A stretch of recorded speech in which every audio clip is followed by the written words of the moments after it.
Ona görə mömin diqqətli olmalıdır. Allahdan başqasını çağırmamalıdır. İstər duada, istər imdadda, köməkdə, hər hansı olan bir əməl olur olsun, insan Allahdan başqasını çağırmamalıdır. Yəni insan yalnız Allaha üz tutmalıdır. Allahdan başqasını çağırmamalıdır.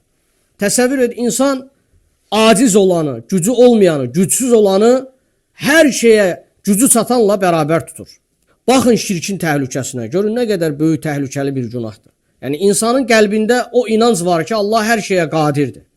Hər şeyə gücü çatandır. Lakin insan qəlbini yönəldir nəyə?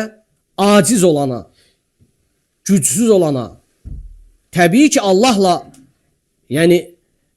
müqayisədə insan düşünməlidir ki, Allahla müqayisədə Allahdan başqa bütün yaradılanların hamısı Allahın dərgahında nədir?